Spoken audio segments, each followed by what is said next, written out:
பாரம்பரிய திருவள்ளுவர் குல வம்சம் பிரசன்ன ஜோதிடர் சுப மாரிமுத்து திருப்பூரிலிருந்து இந்த பதிவு உங்களுக்காக. அதாவது நல்லா தெரிஞ்சுக்கங்க,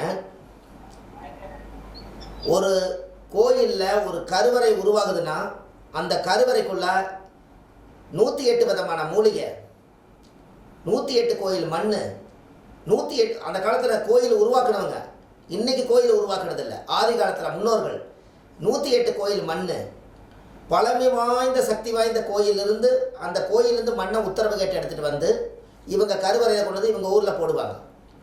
108 கோயில் மூலிகையை உடைச்சிட்டு வந்து அதுக்குள்ளே போடுவாங்க.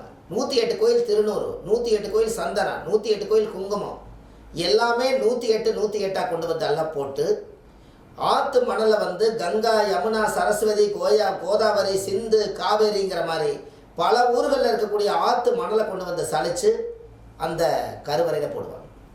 அந்த கருவறையில் போட்டு அந்த பூமி மட்டத்துக்கு கொண்டு வந்து அதே அளவுக்கு கருவறையை வளர்த்தி அந்த சிவலிங்கத்தை கொண்டு வந்து அது ஒரே கல்லில் ஒருத்தரே வடிவம் அமைச்சு 48 நாள் அவர் விரதம் இருந்து அந்த லிங்கத்தை சிலையை செஞ்சு அந்த சிலையில் வந்து அதுக்கு எல்லா உயிர்களையும் கொடுக்கணுங்கிறதுக்காக அந்த லிங்கத்தை 48 நாளைக்கு வரக்கூடிய மக்கள் எல்லாரும் நல்லா இருக்கணும், குழந்தை கிடைக்கணும், குடும்பம் நல்லா இருக்கணும், கடன் அடையணும், இப்படி எல்லாம் சொல்லி சொல்லி செதுக்கி அந்த சிவலிங்கத்தை வந்து உயிராக்கி அதை கொண்டு வந்து 48 நாள் தண்ணியில் வச்சு அதுக்கப்புறம் அதுக்கு வந்து செய்ய வேண்டிய முறையானதெல்லாம் பூஜை பண்ணி அதுக்கப்புறம் அந்த கருவறைக்கு அடியில் இந்த உலக மக்கள் யார் வந்தாலும் இந்த சிவனை பார்த்துட்டு போனால் நல்லா இருக்கணும்னு சொல்லி ஒரு ஒரிஜினல் காப்பரில் அருமையான சக்கரம் எழுதி அதுக்குள்ள எல்லா விருத்தத்தையும் எழுதி அதை அந்த சக்கரத்தை வச்சு அந்த சக்கரத்துக்கு மேலே அந்த சிவலிங்கத்தை பிரதிஷ்டை பண்ணி அதுக்கப்புறம் அஷ்டபந்தனம் பண்ணி அதுக்கப்புறம் மகா கும்பாபிஷேகம் பண்ணினா தான் அந்த சாமிக்கு சக்தி 1000 வருஷம் 2000 வருஷம் நிலச்சி நிற்கிறதுக்கு காரணம். எப்படி?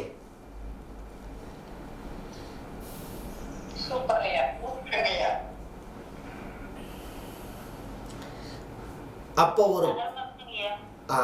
ஒரு கோவில் சாதாரணமாக உருவாயின்னு நினைக்கிறீங்களா? ஏன் நீங்கள் அவ்வளோ கோயிலுக்கு போய் சொல்கிறீங்கன்னா, முன்னோர்கள் அந்த காலத்தில் கோயில் எந்த அளவுக்கு விரதம் இருந்து எந்த அளவுக்கு கடவுளை வணங்கி வணங்கி அந்த கோயிலை உருவாக்கி வச்சாங்களோ அவங்களோட வம்சம் எல்லாமே பாருங்கள். அந்த கோயிலை கட்டி வச்சா நிறைவு குறைவு என்னமோ சொல்லிட்டு போகிறாங்க.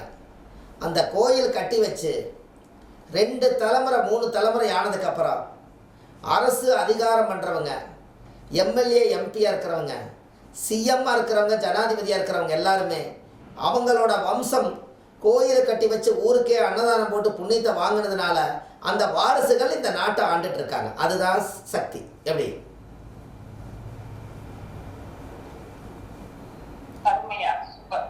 இதுக்கு அந்த ஜாதகத்தில் அந்த பிறப்பு விதியில் நீங்கள் ராசி கட்டத்தை நீங்கள் எடுங்க, காக்கா குருவி சுடக்கூடியவருடைய ஜாதகத்தை நீங்கள் எடுங்க, ராஜ கிரகங்கள் எல்லாம் போய் நீச இடத்துல போய் உட்கார்ந்துருக்கும்.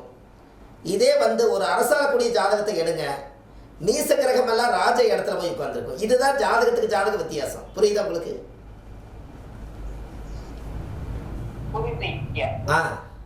ஒரு ஜாதகத்தில் ஏழ்மையாக இருக்கிறவங்களையும் வசதி படைச்சு அரசாளக்கூடிய ஜாதகத்தை 2 கம்பேர் பண்ணிங்கன்னா ஒரு ராஜ கிரகங்கள் ஒரு நல்ல பவர்ஃபுல்லான கிரக நிலைகள் எல்லாம் ஒரு நீச்சமான இடத்துகளையும் காலபுருஷத்துக்கு பாதகங்களை எல்லாம் போய் அதுக்கு போய் உட்கார வேண்டிய இடத்துல போய் அந்த மாதிரி உட்கார்ந்து தரித்திர தோஷமாகி அந்த தரித்திரத்து வர முடியாத ஒரு பிறப்பு வாங்கித்தான் அந்த கிரகங்களெல்லாம் அமையும். இதே ஒரு அரசாளக்கூடிய ஜாதகத்தை எடுத்திங்கன்னா எல்லாமே ராஜ அம்சத்தில் பிறந்த ஜாதகத்தில் நம்ம ராசி கட்டத்துக்குள்ளே எந்தெந்த இடத்துல எல்லாம் கிரகங்கள் நல்ல பவரான இடம் இருக்குதோ அந்த இடத்துல ராஜ கிரகங்களே உட்கார்ந்து தான் அவர் ராஜவம்சமாக வாழ்ந்துட்டு போகிறதுக்கு காரணம்.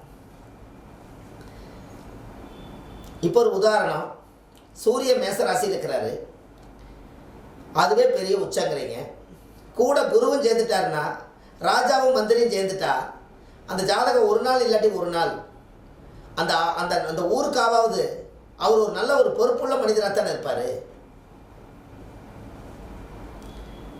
அதே சூரிய ஒரு மகர ராசி கும்பராசியில் போய் அந்த மகரத்தில் போய் குருவும் ஜூரியன் உட்காந்துட்டா காலச்சக்கரத்துக்கு கர்மராசி அது சூரியன். அது காலச்சக்கரத்துக்கு 10ல் குரு வந்து நீசம். 2 பேரும் ராஜகிரகமும் ராஜகிரகம் ராஜாவும் மந்திரியும் போய் கர்மராசியில் உட்காந்துட்டாங்கன்னா இது எப்படி நாட்டை ஆண்டு வருவாருங்கன்னு இப்போ உங்களுக்கு புரியுதா?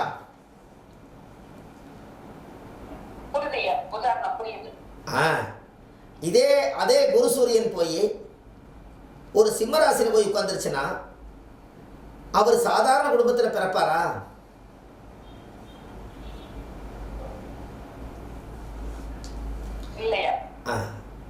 நீங்கள் அந்த அம்சங்களை எல்லாம் அப்படி நீங்கள் எடுக்கணும்.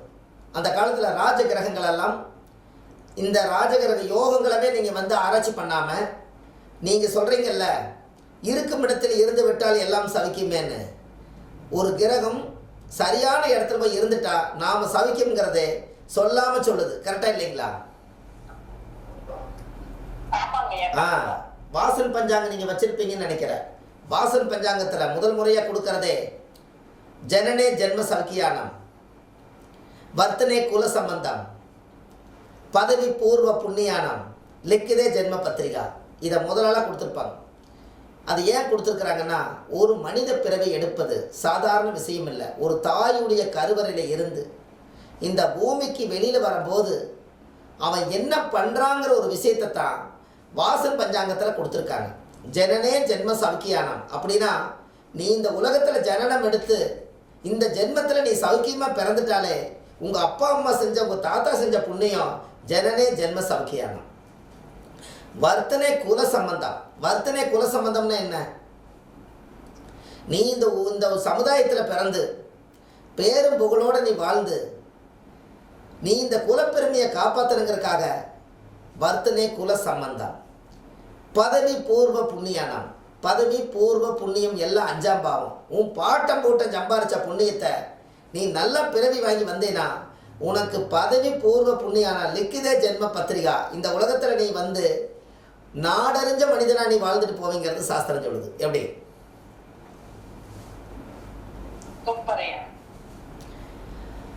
அதுக்கு தான் அந்த சுவாரஸ்யமான வார்த்தை 4 வார்த்தை தான். அதில் எவ்வளோ பெரிய அர்த்தம் உள்ள வச்சிருக்காங்க பாருங்க. ஜனனே ஜென்ம சவுக்கியானம், வர்த்தனே குல சம்பந்தம், பதவி பூர்வ புண்ணியானம், லிக்கிதே ஜென்ம பத்திரிகா. ஒரு மனித பிறவி இப்படி வாங்கினால் கால் கை ஊனமாக பிறக்கிறத விட ஒரு நல்ல ஒரு 10 விரல் 10 நடக்கிறதுக்கு இருந்து ஊனம் இல்லாமல் கருப்போ சிவப்போ மாநிறமோ நம்மளை இந்த அளவுக்கு வச்சிருக்கிறதுக்கு கடவுளுக்கு வந்து நிறைய நீங்கள் நன்றி சொல்லணும். அதுக்கு தான் நான் புத்தகத்தில் ஒன்று எழுதுவேன். கடவுள் கொடுத்ததற்கே நன்றி சொல்ல முடியவில்லை இன்னும், இதில் அடுத்தடுத்து கேட்பதற்கு அஞ்சுதே என் உள்ளம். கடவுள் இவ்வளவு ஒரு சட்டையை கொடுத்துருக்கிறாரு, வாட்சியை கொடுத்துருக்கிறாரு, நம்ம தலை நிறைய முடியை கொடுத்துருக்கிறாரு, நம்மளுக்கு உடம்புல வந்து மானத்தை மறைக்கிறதுக்கு வஸ்திரம் கொடுத்துருக்கிறாரு, பசிக்குதுன்னா சோறு கொடுத்துருக்கிறாரு, இந்த அழகான ஒரு இயற்கை சீற்றத்தை பார்க்குற கண்ணை கொடுத்துருக்கிறாரு, வயிறு குழுங்க சிரிக்கிறதுக்கு பல்ல கொடுத்துருக்கிறாரு, நுகர்வு சக்திக்கு மூக்கை கொடுத்துருக்கிறாரு, காதில் இசை பூரா நல்லது கேட்கறதுக்கு காதை கொடுத்துருக்கிறாரு, 10 விரலையும் அள்ளி சாப்பிட்றதுக்கு விரலை கொடுத்துருக்கிறாரு, கால்நடையாக ஓடி போயாவது உழைச்சி வாழ்கிறதுக்கு காலை கொடுத்துருக்கிறாரு. நம்ம உடம்புல எல்லாத்தையும் கொடுத்து இத்தனை கொடுத்த கடவுளுக்கு காலையில் எழுந்திரிச்சு நீங்கள் என்ன செஞ்சீங்க? அதுக்கு தான் ஒரு வார்த்தை போட்டேன். கொடுத்ததற்கே நன்றி சொல்ல முடியவில்லை இன்னும், இதில் அடுத்தடுத்து கேட்பதற்கு அஞ்சுதே என் உள்ளம். எப்படி?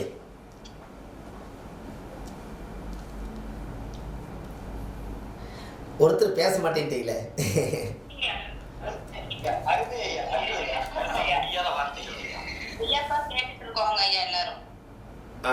பாருங்க, இது எதுக்காக இந்த விஷயங்களெல்லாம் உங்களுக்கு நம்ம சொல்கிறோம் அப்படின்னா நீங்கள் தெரிஞ்சுக்கணுங்கிறதுக்காக சொன்னேன். எந்த ஒரு காரியமாக இருந்தாலும் ஒரு 4-5-6 விஷயங்களை வந்து நீங்கள் எப்போ தெளிவாக வச்சுக்கோங்க.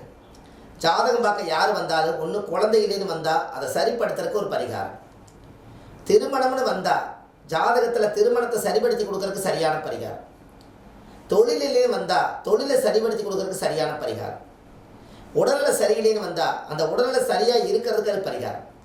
இது எல்லாம் நீங்கள் தெரிஞ்சு வச்சுக்கிட்டிங்கன்னா நீங்கள் எல்லாத்தையும் ஜோதிடராக இருந்து உங்களால் காப்பாற்ற முடியுங்கிறது சாஸ்திர விதி சொல்லுது. நீங்கள் இதில் ஒரு விஷயம் பாருங்க. ஒருத்தருக்கு இருதய தொந்தரவு.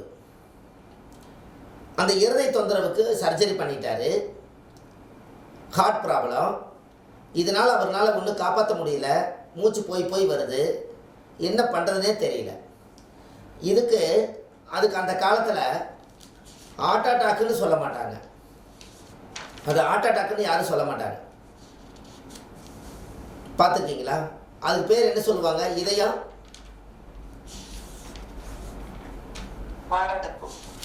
மாரடைப்பு சொல்லுவாங்க. இந்த மாரடைப்புக்கு நீங்கள் ஒரு விஷயம் பண்ணுங்கள். யாராவது ஒருத்தருக்கு உண்மையாலுமே அவங்களுக்கு இதய தொந்தரவு இருந்தால், சென்னை மாநகரில் பூந்தமல்லி பக்கத்தில் இருதய ஈஸ்வரர்னே இருக்கிறார். அவர் பேரே இருதய ஈஸ்வரர். இந்த இருதயம் ப்ளஸ் இருதய ஈஸ்வரர்னே இருக்கிறார். அந்த போய் எனக்கு ஏதாவது ஹார்ட் ப்ராப்ளம் வரப்போகுதுங்க, எனக்கு நெஞ்சு படபடன்னு வருதுன்னா, அங்கே மட்டும் அந்த கோவிலில் இதயத்துக்குன்னே கோயில், அந்த இருதயத்துக்கு அந்த கோவிலில் போய் சுவாமிக்கு தேங்காய் பழம் பூ மாலை கல்கண்டு வாங்கி அர்ச்சனை பண்ணி ஒரு டம்ளரில் தண்ணி கொண்டு போய் சாமியோட கருவறையில் வச்சு சாமிக்கு தீபாரதனை காமிச்சு அந்த 90 எடுத்து தண்ணியில் போடுவாங்க. சாமி பார்த்து எனக்கு இருதய நோய் குணமாகுன்னு சொல்லி சாமி நேரம் உட்காந்து குடிச்சிங்கன்னா இருதய நோய் குணமாகுது. எப்படி புரியுதுங்களா? அப்போ இந்த கோவில்களை பூராமே நீங்கள் கரெக்டாக பரிகாரம் சொல்லணும், அப்போ தான் அது கரெக்டாக லிங்க் ஆகுது. போன டைம் குழந்தை கன்சீவ் ஆகுன்னா சுகப்பிரசவத்துக்கு ஒரு கோயில் சொன்னேன், நீங்கள் எழுதி வச்சுருப்பீங்க. இருதயத்துக்கு சொல்கிறா, ஒவ்வொரு அங்கங்களாக வருதா? அப்போ இருதயீஸ்வரருங்கிறவர் அந்த கோயிலை போய் அந்த பூசாரிகிட்ட போய் நீங்கள் கேட்டிங்கன்னா, அந்த சாமியை வடிவம் அமைச்ச சித்தர் இருதயீஸ்வரர். ஈஸ்வரன் இதயத்தில் கோயில் கட்டிட்டு அதுக்கப்புறம் அதே மாதிரி அந்த கோயிலை கட்டுங்கன்னு சொல்லி கனவுல சொன்னாராம். அதனால அந்த கோயில் இதயத்தில் கோயில் கட்டிட்டு அதுக்கப்புறம் இருதயீஸ்வரராகவே பிரதிஷ்டை பண்ணியிருக்காங்க. அதனால இருதயீஸ்வரர். எப்படி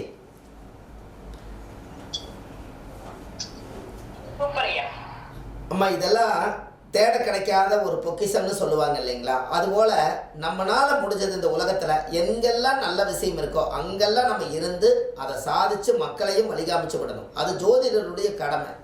நம்மளுக்கு பாராட்டு கிடைக்கலினாலும் பரவாயில்லைங்க, புகழ் கிடைக்கலினாலும் பரவாயில்ல, நம்மளை படைச்ச பிரபஞ்சத்துக்கு மட்டும் தெரியும் நம்ம நல்லது செஞ்சுட்டே வந்துட்டு இருக்கிறோம்னு. அதனால் நீங்கள் வழியை காமிச்சுக்கிட்டே இருந்தீங்கன்னா இந்த பிறவியில் நீங்கள் ஜோதிடர், அடுத்த பிறவியில் நீங்கள் ஒரு மிகப்பெரிய மகான் தானே.